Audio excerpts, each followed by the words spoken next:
going on YouTube? For this week's upload, I want to share with you guys 3 books that I've read this past year that have completely revolutionized the way I'm thinking. I mean that in the most sincere way possible. These books are truly remarkable.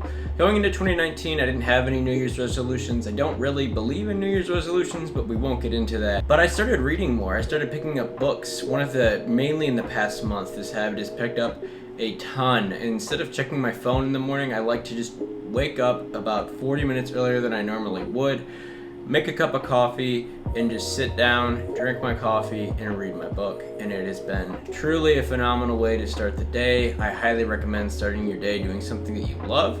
Okay, book number 1. This is kind of clickbait. It's a Kindle, it's not a book. No, I know, but I get all my books at Half Price Books just because books are kind of expensive. As crazy as that sounds, and I couldn't find this one there, so I went ahead and bought it online and preloaded it. The book is Atomic Habits by James Clear. I'm actually 90% done with it. This is the one that I'm currently reading. I'm going to go ahead and share with you guys one of the most powerful excerpts I've read so far that I believe summarizes the book as a whole and is really why I like it. So welcome to my reading club, I guess. It's going to be like a little throwback to elementary school when your teacher would read to you at story time.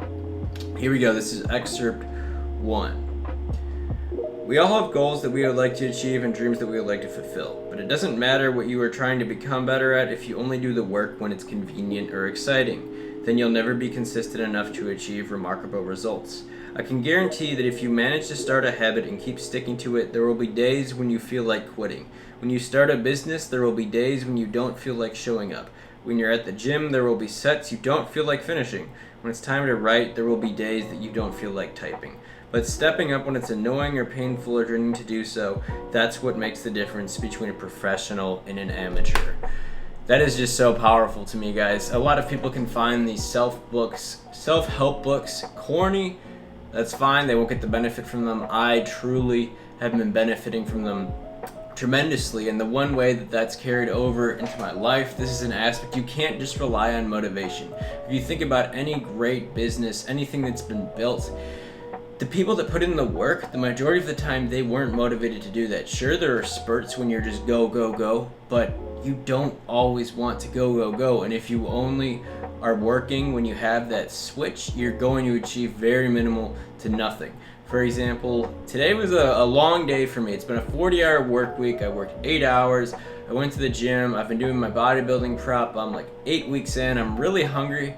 To be blunt with you, I didn't want to be filming this video, but I set a commitment that I would upload every single damn Sunday. It's been 4 months. I haven't missed an upload, so I'm going to stick to that because I want to be the type of person that shows up. I want the discipline, and I know that I would regret it in the future if I did not. Moving on to book number 2. This one's about a little company. You might have heard of it. It's pretty small. I don't know. It's called Nike. Okay.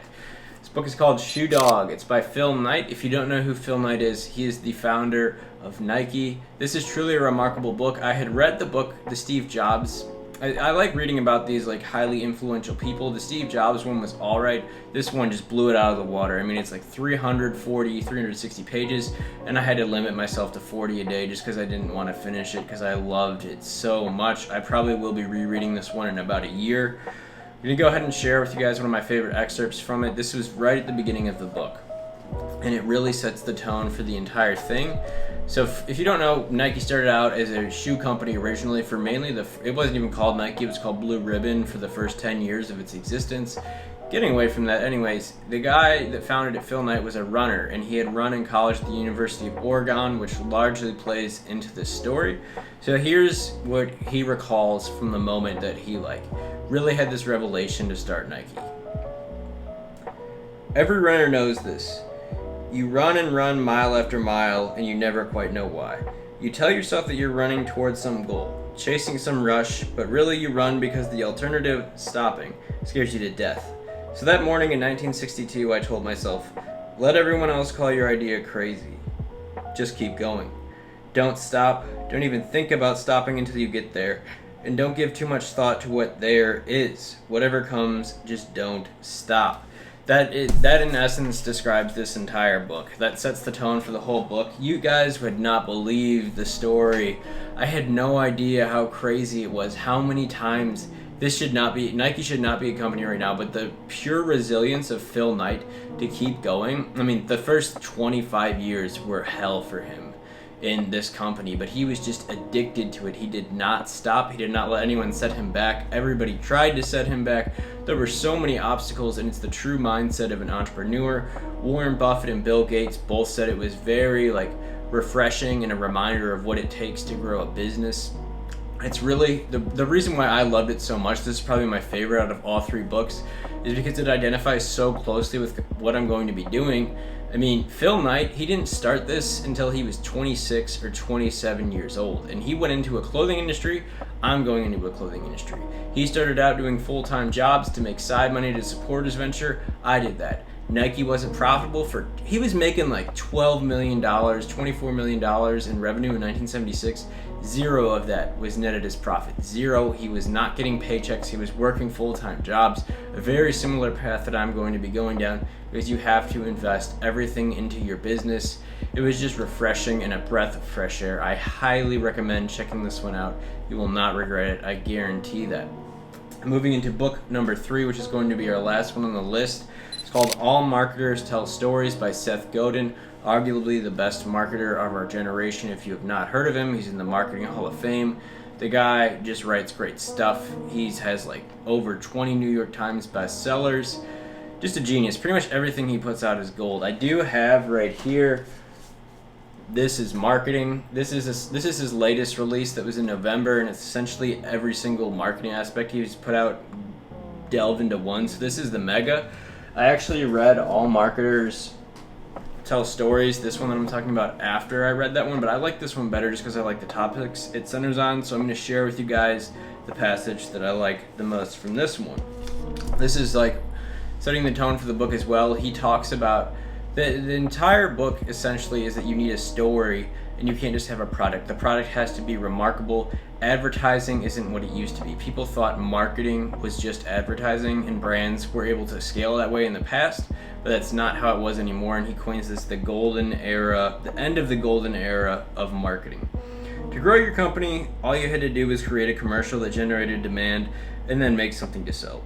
Businesses quickly recalibrated and fell in love with what they thought was marketing, using commercials to sell more stuff. Marketers had a great run. Truly average products were sold for significant markups because of good advertising. Entire industries were born, stories were invented, the supermarket, just to sell things that were now in demand because of commercials. This was the age of the mass market, when all consumers were equal and you could sell anything to everyone. The best brands told stories, but all products with decent ads made money. Then it all fell apart. And marketing is basically, he wrote this in the early 2000s. You can't just pump out money into advertising and grow a product. That's not how it works anymore. I would compare that, the modernization of that. If you just spend a bunch of money on Facebook ads, I want you to think about it. You see a Facebook ad pop up. You see an Instagram ad pop up.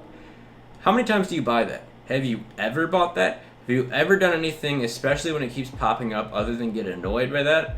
It's because you don't identify with the product. In order to sell something, it needs to have a true story backing it. You can't just force your product on anything. That's essentially the essence of this book. For example, my clothing brand. If I just started a regular clothing brand, okay, what sets that apart? There's a million other clothing brands out there. What we get into is the mission statement of my clothing brand, which is quality meets affordability. I got sick of paying high markup prices for clothes that I knew were being marked up ridiculously. So what I did was I went into looking into how to manufacture my own clothing. Through a year of R&D, we eventually launched last August, and things have been thriving lately. We have been growing, and I hope that it continues that way. But getting back onto the topic, I really love this. It's a breath of fresh air. It shows that advertising is not marketing. And that's going to wrap it up, guys. Those are the 3 books. I'm currently, I went to Half Price Books the other day, and these are the ones that I'm going to read next. These first 3 were kind of motivational, hype up books. These next 3 are really tactic.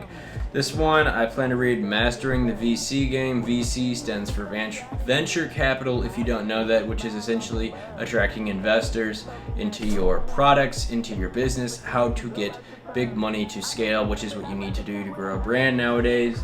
This one's more educational. It's called Your First Business Plan. Now, I do have a business plan, but I really just want to refine it. So I plan on working through this step by step, writing a 20-page business plan that I can in hand go to venture capitalists with and continue to scale things.